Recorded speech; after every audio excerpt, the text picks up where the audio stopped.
ஆசிரியர்கள் அவங்க பாவம். நீ 8:30 மணிக்கு ஸ்பெஷல் கிளாஸ் வர முன்னாடி அவங்க 8:30 உட்காந்துக்குவாங்க. திரும்ப சொல்றோம், 3 வகை இருக்குது வேதியியல்ல, இன்ஆர்கானிக், பிசிக்கல், ஆர்கானிக். ஆனால் இப்போ இருக்கிற மாணவர்களோட என்ன ஒரு சின்ன மைனஸ்னா, நேற்று கூட ஒரு பையன் சார் 13வது பாடத்தில் டவுட் அப்படின்னா கெமிஸ்ட்ரியில் 13வது பாடத்தில் டவுட்டா சாமி, 13வது பாடத்து பேர் என்ன தெரியல, 13வது பாடம் ரொம்ப கஷ்டமா இருக்கு. ஒரு பாடத்தினுடைய தலைப்பே தெரியல, ஆனா அந்த பாடத்தை பத்தி அவன் படிக்கிறான்னா எனக்கு ஆச்சரியமா இருக்குது. அட 13வது பாடம் என்ன இப்பவே வேணும், இந்த மேடையில் வேணும் நான் கேட்கலாம். 10ஆம் வகுப்பு மாணவனுக்கு திரிகோணமிதி ட்ரிகோனமெட்ரிங்கிறது எத்தனை லெசன் எத்தனாவது பாடம் கேட்டால் தெரியாதவங்களுக்கு. ஆனால் அவங்க என்ன சொல்லுவாங்கன்னா 1ஆம் பாடம் சார், 3வது பாடம் சார். ஏன் இப்படிலாம் மாறிங்கன்னு தெரியல. காரணம் என்னங்கிறது எங்களுக்கு எல்லாத்துக்கும் தெரியும். மிக முக்கியமானது, நாங்கள் இத்தனை நாயும் பேசுகிறோம், அன்றைக்கெல்லாம் எங்களுக்கு செல்ஃபோன் இல்லை, புரியுதா? எங்களுக்கு பொழுதுபோக்குகள் அதிகம் இல்லை. அதிகபட்சம் விளையாடுவோம், மீறி போனோம் 2 சினிமா தேட்டருக்கும் 3 மணி நேரம். இன்னைக்கு உங்களுடைய நேரத்தை பகிர்ந்து கொள்வதற்கு இந்த இணையதளம் மிக முக்கிய பங்கு வகிக்கிறது. அதை சரியாக பயன்படுத்துங்க. போன வாரம் எங்கள் ஸ்கூலுக்கு இதை பற்றி ஒரு பேச்சாளர்கள் வந்தாங்க.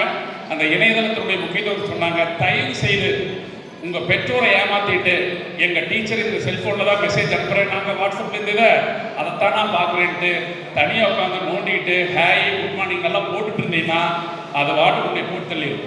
தயவு செய்து செல்ஃபோன் பயன்பாட்டை நிறுத்திக் கொள்ளுங்கள். வேதியியல் பாடத்தை பற்றி திரும்ப திரும்ப சொல்ல போனால் நிறைய பேசலாம் சாமி.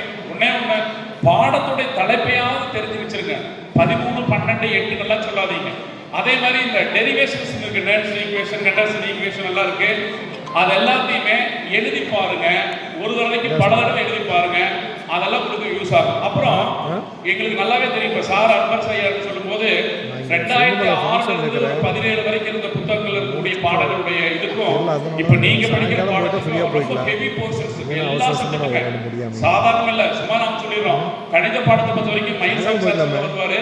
உண்மையாவே ஒரு கணித பாடத்தில் இருக்கக்கூடிய அனைத்து கணக்குகளையும் ஒரு ஆசிரியர் போர்டுல எல்லாத்துக்கும் புரியுற மாதிரி சொல்றாருந்தா +2 1 வருஷம் 5 வருஷம் என்னை பொறுத்தவரைக்கும் அந்த அளவுக்கு இருக்குது போர்ஷன்ஸ். அவங்க என்ன பண்ணுவாங்க, உடனே மெட்டீரியல் கொடுத்துறாங்க, எக்ஸ்பிளைன் பண்ணிடுறாங்க. ஈவன் உங்களுக்கு பேசிக்கே சில மாணவர்களுக்கு தெரியறதில்ல.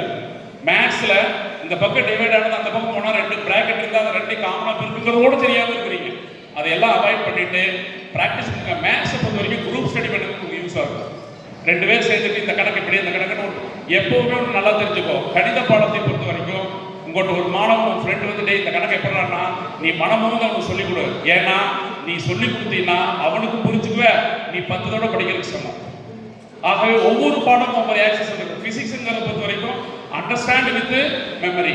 கெமிஸ்ட்ரியில் மேக்சிமம் அண்டர்ஸ்டாண்ட் இருந்தாலும் மெமரி வேணும். மேக்ஸை பொறுத்த வரைக்கும் அண்டர்ஸ்டாண்ட் தான் போதும், மெமரியெல்லாம் தேவையே இல்லை. ஒரு கான்செப்ட் என்ன, ப்ராபபிலிட்டினா ப்ராபபிலிட்டி என்னங்கிறது தெரிஞ்சால் போதும். ஒவ்வொரு பாடமும் நமக்கு ஒவ்வொரு விதமாக இருக்கும். சில பேருக்கு சில பாடங்கள் விருப்பமாக இருக்கும்.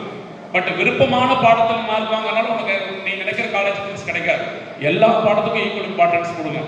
ஈக்குவல் இம்பார்ட்டன்ஸ் கொடுத்து இந்த உயர்கல்வி வழிகாட்டில் அடுத்தவங்க என்ன பேசுவாங்கன்னா எந்த காலேஜ் எந்த கோர்ஸ் என்னங்கிறதெல்லாம் உங்களுக்கு எக்ஸ்பிளைன் பண்ணுவாங்க. அதில் எங்களுக்கு போன கலெக்டர், ஈரோடு மாவட்டத்தினுடைய முன்னாள் கலெக்டர் சுல்காராங்கிறவர் ஒரு தகவல் சொன்னார் எங்ககிட்ட. எல்லா ஹெச்எம்சி மீட்டிங்கில் எங்களுக்கு சொன்னார். என்ன சொன்னார்னா, நிறைய மாணவர்களுக்கு நிறைய கோர்ஸை பற்றி தெரியாமையே இருக்குது. அதில் சேரக்கூடிய மாணவர்கள் எண்ணிக்கை குறைவாக இருக்குது. ஆனால் சேர்த்தா உடனடியாக உங்களுக்கு வேலை வாய்ப்பு இருக்குன்னு சொல்லிட்டு ஒரு டிஸ்பிளே போட்டு காமிச்சார்.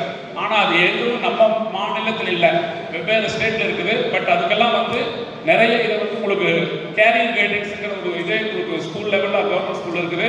அதை எக்ஸ்பிளைன் பண்ணுவாங்க, தெரிஞ்சுக்கோ. பட் அதுக்கெல்லாம் என்னன்னா பேரண்ட்ஸ் அதுக்கு அவேர்னஸாக அவங்கள அந்த ஸ்டேட்டுக்கு அனுப்பணும். அனுப்பிச்ச போது நீ நினச்சிட்டு இருக்கிற இன்ஜினியரிங் அண்ட் தென் மெடிசன், நீட்டு இதைத்தான் நினச்சிட்டு இருக்கிறீங்க. இதுக்கு மேலே நிறைய கோர்சஸ் எல்லாம் இருக்குது. அதை பற்றியெல்லாம் உங்களுக்கு பின்னாடி இருக்குன்னு சொல்லுவாங்க. பாடத்தை பொறுத்த வரைக்கும் நான் திரும்ப திரும்ப சொல்லக்கூடிய ஒரே ஒரு என்னன்னா, வரக்கூடிய நாட்களில் கொஞ்சம் பயம் இல்லாமல் அந்த பாடங்களை புரிஞ்சு எழுதி திட்டமிட்டு படி. ஒரு அதிகபட்சம் ஒரு 5.5 மணி நேரம் 6 மணி நேரம் தூங்கிக்க, சாலிடாக தூங்கிக்கும். அதுக்கு பிறகு உன்னுடைய பேச்சுக்களும் செயல்பாடுகளும் படிப்புலேயே இருந்ததுன்னா ஏதோ மார்க் வாங்கலாம். நிறைய மார்க் நினைச்சுக்காது. நிறைய மார்க் எடுக்கணும்னா உன்னுடைய சவுண்ட் எல்லாத்தையும் அதுலேயே இறங்கிக்கணும்.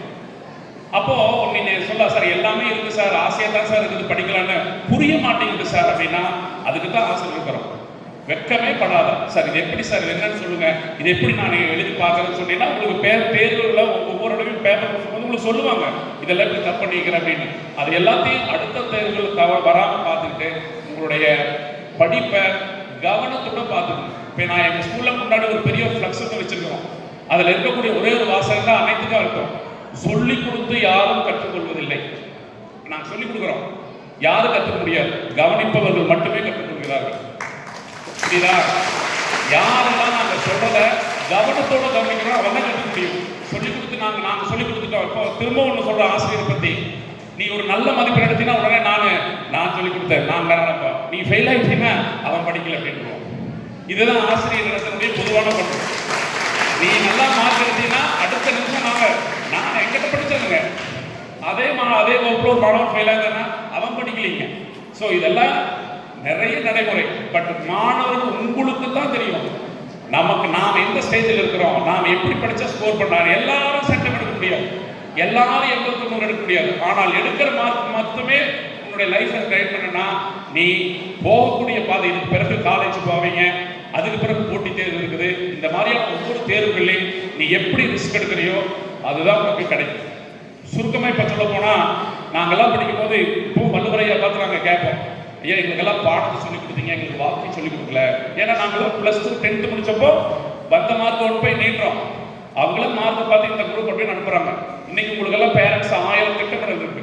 அப்போ அவர் சொன்னார், எங்களுக்கெல்லாம் அந்த அவ்வளோவெல்லாம் பெருசாக தெரியலப்பா, நாங்கள் ஏதோ படிச்சுட்டு வேலைக்கு வந்தால் எங்களுக்கு வேலை கிடைச்சிருச்சு, எங்களுக்கெல்லாம் அவ்வளோவா. நான் இன்னும் ஐயாவை கேட்பேன். அப்புறம் நாங்களே செவத்தில் போகும்போது பந்து மாதிரி டிஎன்பிசினா என்ன, டிஆர்பின்னா என்ன, டெட்டுனா என்ன, பிஎஸ்ஆர்பின்னா என்ன, ரயில்வே ரெக்ரூட்மெண்ட் போர்டுனா என்னென்னு எல்லாம் தெரிஞ்சு போட்டித் தேர்வில் போய் கலந்து ஜெயிச்சு வந்தோம்.